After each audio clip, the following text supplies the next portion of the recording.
Hello, my name is Stephanie Shimer. I'm a current champion youth ambassador, and this year at the Florida State Fair, I'm showing breeding beef heifers and in the youth steer futurity. Today, I will be making an illustrated talk about creating a feed ration for replacement heifers and another ration for correctly finishing market steers, as well as discussing the importance of feed efficiency in market steers and how to use the body conditioning score as an indicator of both nutritional health and what is needed to be added in the ration for a replacement heifer. In the South, most pre-bagged commercially available show feeds come in 3 different styles known for varying fat and protein contents. A 12% protein feed, a 14% protein feed, and a 12% protein finishing feed that has the highest fat content are the most common. Examples of the feed tags of these common mixes are pictured. Each of these feeds has their own purposes, but at times they can become incredibly expensive. For example, Purina Honor Show Chow charges up to $18 for a 50-pound bag of finishing feed, which at the end of the day isn't feasible for those farmers who are not focused on showing their livestock. By correctly mixing their own rations, farmers are able to custom make a feed plan to meet their own purposes while keeping cost levels down. These farmers must keep in mind the purpose of their heifers, that of which being reproduction. A replacement heifer must gain 1.5 pounds to 2 pounds a day to mature correctly and be able to come into their first heat from 12 to 16 months of age. Without proper nutrition and development, a heifer's growth could become stagnant and prevent her from reaching a state of true reproductive maturity. The average heifer weighing between 500 and 700 pounds can consume 20 to 22 pounds of dry matter and other grains per day. Creating a true ration involves the understanding of silage and other grasses' nutrient levels with an added grain to further growth. Some possible rations for feeding replacement heifers could include good quality legume hay, which could possibly be alfalfa with 18% crude protein and a small bit of mixed grain consisting mostly of corn. Another ration could be a mixture of medium quality hay that has roughly 12% crude protein and a grain mixture with a majority corn. Lastly, if only low quality grass hay with roughly 9 to 10% crude protein is available, then a grain feed with mostly corn and a small quantity of a 30 to 40% high protein supplement must be fed. The next question is, how do ranchers keep their cows and heifers in their best reproductive health? The answer lies in the body conditioning score. The optimum heifer is either a 5 or a 6 on the body conditioning scale. Pictured is a cow that falls under the body condition score 6. What specific features do these scores have? Well, typically, this optimum condition shows a healthy animal with no muscular atrophy, no visible outline of the spine, a possible faint outline of the 12th and 13th ribs, little fat in the brisket and flank, and no present fat in the udder or large amounts of patchy fat around the tailhead. If a rancher's heifers all fall under these scores, then they should likely continue using their selected ration as their herd is in optimum health. Heifers that at times can be described as emaciated typically fall under the body condition score of 1.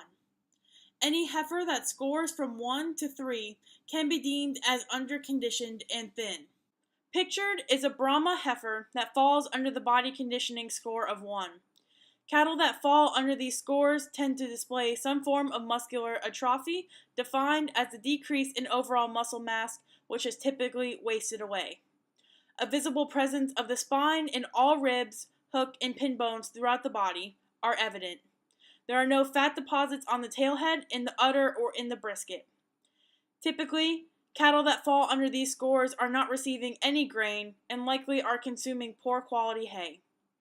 Animals with these scores should be slowly reintroduced to quality grain feeds and higher quality hay with a greater amount of crude protein as their metabolic pathways readjust to receiving proper nutrition. Lastly, cattle that can be considered overconditioned with excessive weight fall under the body condition scores of 7, 8, and 9. Pictured is a cow that falls under the body condition score of 9. In this score range, reproductive and physical health are inhibited. There is not an outline of bones in the hip, ribs, or spine. These cows are not physically weak, but their range of motion may become restricted due to an extreme level of fat on the back, covering the ribs, on the brisket, on the tail head, and in the udders.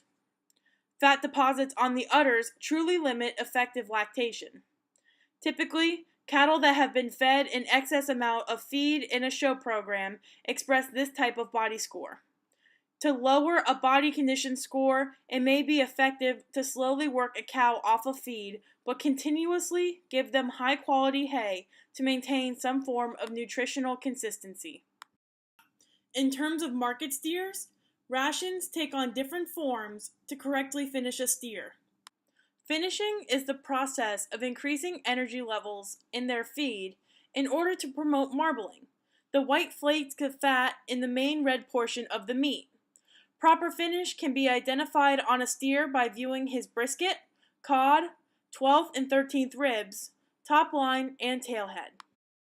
The United States Department of Agriculture, or USDA, states the beef quality grades as prime, choice, select, standard, commercial, utility, cutter, and canner. A variety of factors are considered in grading beef, but amount of marbling mainly differentiates the top 3 grades, which are pictured here. Corn is the most commonly used product in finishing rations for steers due to its high energy levels. In some cases, ranchers use unlimited high-quality forage and solely corn as a finishing feed. Other high-energy supplements include barley, wheat, triticale, sorghum, lupins, and possibly oats. Any combination of the above would suffice to work as a finishing feed.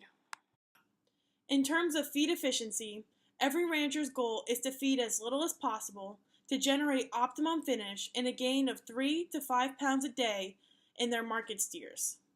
A possible additive to improve feed efficiency could be veterinary feed directives, or VFDs.